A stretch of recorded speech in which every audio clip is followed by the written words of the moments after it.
కాంగ్రెస్ పార్టీని విషప్రచారం చేసే ప్రయత్నం చేయడం అనేది వాస్తవంగా ఆంధ్ర ప్రజలు నీలాంటి ఉప ముఖ్యమంత్రిగా ఎన్నుకునేందుకు వాళ్ళ క్షేమియాలి.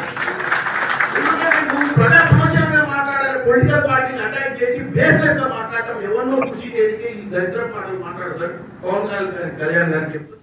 రైట్, బాజీ గారు వినిపిస్తుందండి, మాట్లాడండి. ముందుగా మీకు అట్లాగే ప్యానెల్లో ఉన్న మిత్రులకి మన 99 టీవీ వీక్షకులందరికీ కూడా శుభ సాయంత్రం, నమస్కారం.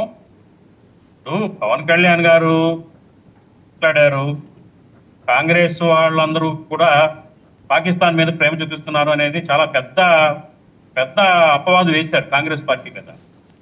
ఎందుకంటే కాంగ్రెస్ పార్టీ ఎప్పుడూ కూడా ఈ దేశ నిర్మాణంలో కానివ్వండి, దేశానికి స్వాతంత్రం తెచ్చిన అంశంలో కానివ్వండి, మరి ఎంతో నిబద్ధతగా దేశ ప్రేమికుడుగా ఉంది ఆ పార్టీ ఎన్నో సంవత్సరాల నుంచి.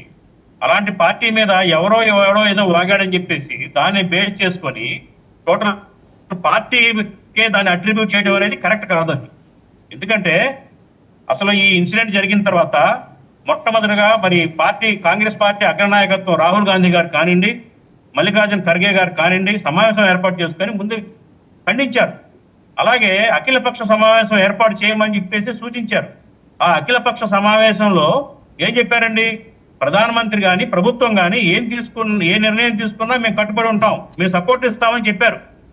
అదే అఫీషియల్ గా కాంగ్రెస్ పార్టీ యొక్క లైను. అంతే తప్ప ఎవరో ఏదో మాట్లాడారు, చాలా రకరకాలు మాట్లాడతారు.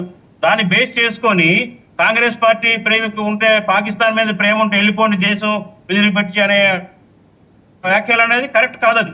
పవన్ కళ్యాణ్ గారు చాలా తీవ్రమైన వ్యాఖ్యలు చేసేది. ఎవరు ఈ దేశంలో పుట్టిన వాళ్ళు, ఈ దేశంలో రాజకీయాలు చేసే కాంగ్రెస్ పార్టీ వాదులు ఎవరు కూడా పాకిస్తాన్ సపోర్ట్ చేయరు. ఎవరో ఉంటారు కొంతమంది, ఏదో నోటికి ఏదో మాట్లాడుతూ ఉంటారు. దాన్ని మనం బేస్ చేసుకొని మాట్లాడతామండి? చెప్పండి. రాహుల్ గాంధీ గారు కానీ పార్టీ మెయిన్ కోర్ కమిటీ సభ్యులు కానివ్వండి, ఎవరన్నా అలాంటి వ్యాఖ్యలు చేస్తే మనం దాన్ని తీసుకోవాలి. ఓకే. అయినా కానీ ఎవరు కూడా పాకిస్తాన్ ఏదైతే ఈ దుర్ఘటన జరిగిందో, ఈ అకృత్యం జరిగిందో దాన్ని సపోర్ట్ ఎవరు చేయట్లా, ఖండిస్తున్నారు. నేను కూడా చెప్తున్నాను, వాళ్ళని ఎటువంటి శిక్షలైనా వేయండి. మేము ఇంకొక స్టెప్ ముందుకేసి చెప్పాం. ఏదైతే పాక్ ఆక్రమిత కాశ్మీర్ ఉందో దాన్ని ఆక్యుపై చేయండి, యుద్ధం చేయండి. మన భూభాగం ఏదైతే కాశ్మీర్ భూభాగం ఉందో మనం తెచ్చుకుందాం, వి సపోర్ట్ యూ అని చెబుతున్నాం ప్రభుత్వానికి. ఓకే, ఇక అంతకంటే ఏం చెప్పాలి చెప్పండి? మీ చిత్తశుద్ధి ఉంటే ఈ ప్రభుత్వానికి ఏదైతే అనాదిగా జరుగుతున్న ఏదైతే వివాదం ఉందో కాశ్మీర్ అంశంలో, పాక్ ఆక్రమిత భూభాగం ఏదైతే ఉందో మళ్ళీ మన భారతదేశానికి తెప్పించండి. రైట్ రైట్ ఓకే, మీరు ఆ దిశగా ప్రయత్నం చేయండి. మీ support you. Okay okay Baji గారు ఇప్పుడు కూడా చెప్తున్నాం, కాశ్మీర్ ఏది పహల్గామ్ ఇన్సిడెంట్ లో ప్రభుత్వం యొక్క వైఫల్యం ఉంది, కేంద్ర ప్రభుత్వం సరైన నిఘా పెట్టలేదు అని కూడా చెప్తున్నాం మేము. ఓకే ఓకే బాజీ గారు మిగతా ఏర్పాటు చేయమని చెప్పేసి కాంగ్రెస్ పార్టీ నుంచి మేము డిమాండ్ చేస్తా ఉన్నాం. వినండి, మిగతా ప్యానలిస్టులు వచ్చే లోపల మీరు కొద్ది సిగ్నల్ లో రావడానికి ట్రై చేయండి. మీ వాయిస్ బ్రేక్ అవుతుంది, ఫ్రేమ్ కరెక్ట్ గా లేదు. ఓకే, శేఖర్ రెడ్డి గారు.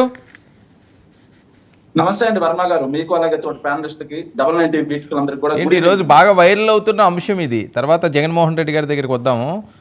పవన్ కళ్యాణ్ గారు మాట్లాడిన మాటలు సార్, పవన్ కళ్యాణ్ గారు ఏం మాట్లాడారు సార్? పాకిస్తాన్ కి సపోర్ట్ గా మాట్లాడే వాళ్ళని పాకిస్తాన్ వెళ్ళిపోమంటున్నారు. ముందుగా వెళ్లాల్సింది ఎవరంటే సార్, హిందువులు, ఆర్ఎస్ఎస్ హిందువుల వల్ల దేశంలో సాధారణ హిందువులు ఇద్దరి మధ్య యుద్ధం జరుగుతా ఉంది. ఆర్ఎస్ఎస్ హిందువులు ఇబ్బంది పెడతా ఉన్నారు మమ్మల్ని అని చెప్పి మాట్లాడినటువంటి తెలుగుదేశం పార్టీ మహిళా అధికార ప్రతినిధి ఏదైతే సందిరెడ్డి గాయత్రి గారు ఉన్నారు సార్, ఆవిడని పంపించమనండి పాకిస్తాన్ కి ఇలా వరదల మంచిది కాదు, వాళ్ళు కూడా మనుషులే అన్నారు కదా. ఆయన ముందు పాకిస్తాన్ పంపించమనండి. కూటమిలో ఉన్నారు కదా నిన్నటి వరకు, సస్పెండ్ చేసి వదిలేయడం కాదు, ముందు అరెస్ట్ చేసి లోపల